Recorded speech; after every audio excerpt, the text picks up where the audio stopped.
नमस्कार, पाकसिद्धी आणि ETC चॅनलमध्ये आपले स्वागत आहे. आज आपण पाहूया बरेच दिवस टिकणारी उपवासाची भाजणी.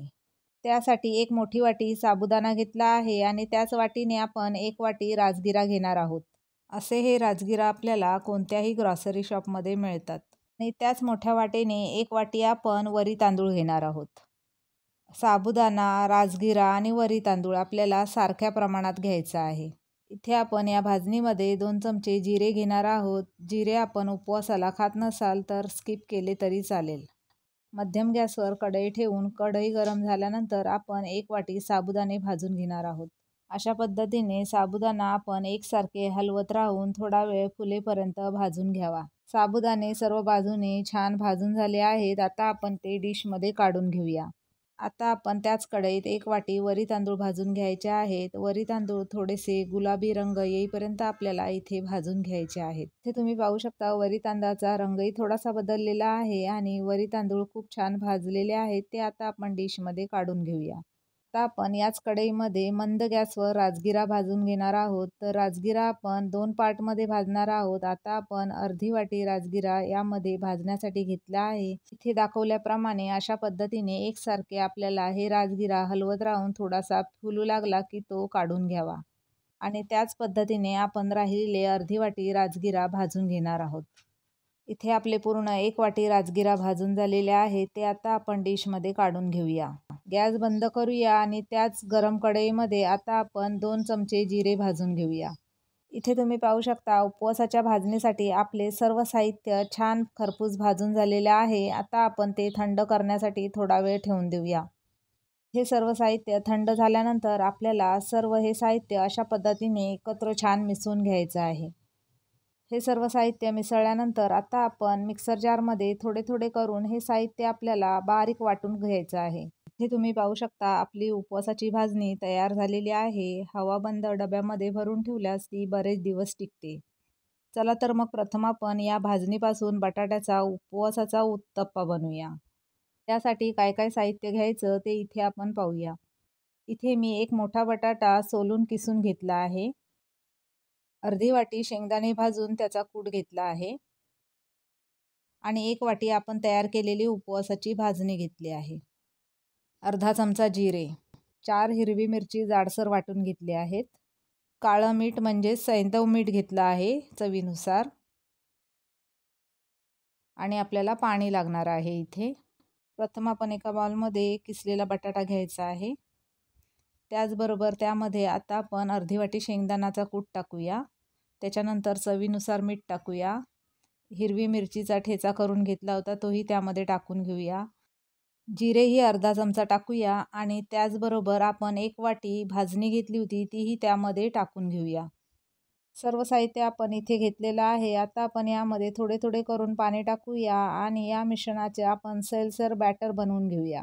इथे आपले उपवासाच्या उत्तप्प्यासाठी बॅटर तयार झालेले आहे. चला तर मग प्रथम आपण मध्यम गॅसवर पॅन ठेवून त्याला थोडेसे असे तेल लावून घेऊया. आता आपण यावर थोडेसे बॅटर टाकून याचा उत्तप्पा तयार करून घेणार आहोत. हे बॅटर टाकल्यानंतर आता आपण यावर 1 मिनिटासाठी झाकण लावून ठेवूया. 1 मिनिटानंतर झाकण काढून आता आपण या उत्तप्प्याला अशा पद्धतीने परतवून घ्यायचं आहे. परतल्यानंतर पुन्हा 1 मिनिटासाठी झाकण लावायचे आहे.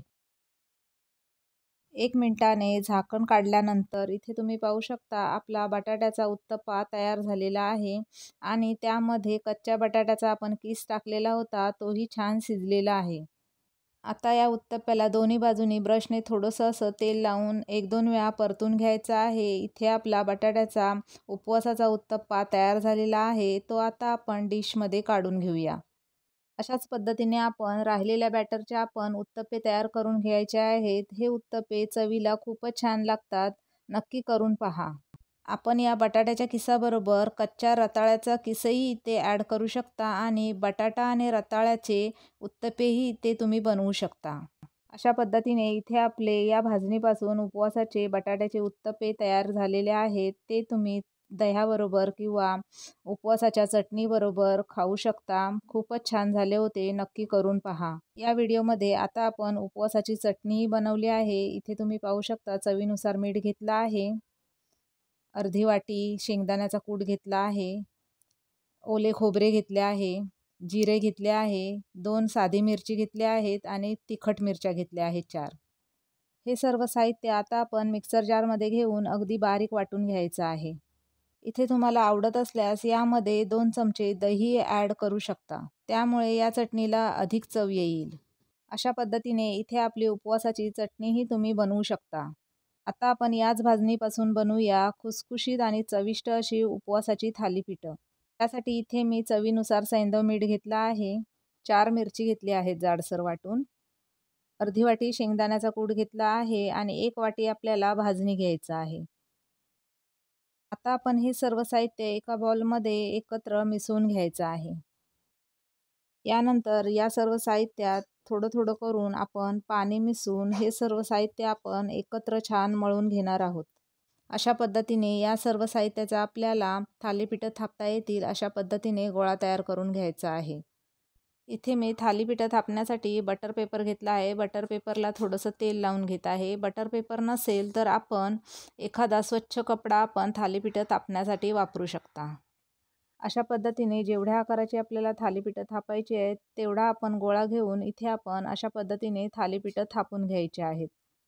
अशा आपण थालीपीठाला 4-5 होल करून घेतल्यास थालीपीठं छान शेकली जातील आणि त्यावर तेल लावल्यास तेलही सर्वीकडे लागेल. चला तर मग मध्यम गॅसवर पॅन ठेवून पॅनला थोडेसे तेल लावून घेऊया आणि त्यावर आता आपण थापलेले थालीपीठ टाकून घेऊया. थोडेसे गरम झाल्यानंतर आता आपण या थालीपीठाला वरून थोडेसे ब्रशने तेल लावूया. इथे आपले हे थालीपीठ एका बाजूने थोडेसे शेकले आहे. आता आपण ते परतवून घेऊया. अशाच पद्धतीने आपल्याला ही थालीपीठं 1-2 वेळा आलटून पलटून घेऊन भाजून घ्यायची आहेत. आता आपले उपवासाचे भाजणीचे थालीपीठ आता इथे तयार आहे. ते डिशमध्ये काढून घेऊया. अशाच पद्धतीने आपण सर्व थालीपीठं थापून भाजून घेणार आहोत. अशी ही उपवासाची थालीपीठं खूपच खुसखुशीत आणि चविष्ट झाली होती. नक्की करून पहा. आता आपण या भाजणीपासून उपवासाच्या पुऱ्या तयार करूया. या पुऱ्याही खूप खुसखुशीत आणि चविष्ट झाल्या होत्या. चला तर मग पुऱ्यांसाठी लागणारे साहित्य पाहूया. इथे मी 1 वाटी उपवासाची भाजणी घेतली आहे आणि 1 बटाटा उकडून किसून घेतला आहे. चवीनुसार सैंधव मीठ घेतलं आहे. आपल्याकडे जर काळे मीठ नसेल तर आपण साधे मीठही इथे वापरू शकता. आता आपण हे सर्व साहित्य एकत्र छान मिसळून घेऊया आणि त्याचा पुऱ्या लाटता येईल असा गोळा तयार करून घेऊया. इथे आपल्याला लागेल तसं अगदी थोडेसे पाणी इथे आपण वापरणार आहोत. पीठ मळल्यानंतर अगदी किंचित तेल टाकूया आणि पुन्हा एकदा ते पीठ आपण मळून घेऊया. पुऱ्यांसाठी पीठ मळून झालेलं आहे. तर आता आपण पोळपाटाला थोडेसे तेल लावून तेलावरच आपण पोळी लाटून घेणार आहोत. त्यानंतर त्या पोळीवर आपण आपल्याला हव्या तेवढ्या आकाराच्या पुऱ्या छापून घेणार आहोत. अशा पद्धतीने इथे आपण या पिठाच्या पुऱ्या बनवल्या आहेत. त्याऐवजी जर तुम्हाला वडे आवडत असतील तर या पिठाचे तुम्ही असे जाडसर वडेही बनवू शकता. इथे आपल्या तळण्यासाठी पुऱ्या तयार झालेल्या आहेत. तर आता आपण गॅसवर कढई ठेवून त्यामध्ये तेल गरम झाले की आता आपण एक एक करून त्यामध्ये पुरी सोडूया आणि सर्व ह्या पुऱ्या आपण अशा पद्धतीने आलटून पलटून घेऊन चांगल्या शेकवून तळून घ्यायच्या आहेत.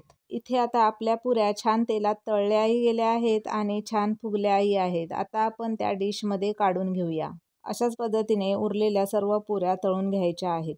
या उपवासाच्या पुऱ्या आपण उपवासाच्या बटाट्याच्या भाजीबरोबर, चटणीबरोबर किंवा दहीबरोबर किंवा चहाबरोबर खाऊ शकता. नक्की करून पहा. खूपच चविष्ट झाल्या होत्या. आणि माझ्या व्हिडिओला लाईक, शेअर, सबस्क्राईब करा. थँक्यू. धन्यवाद.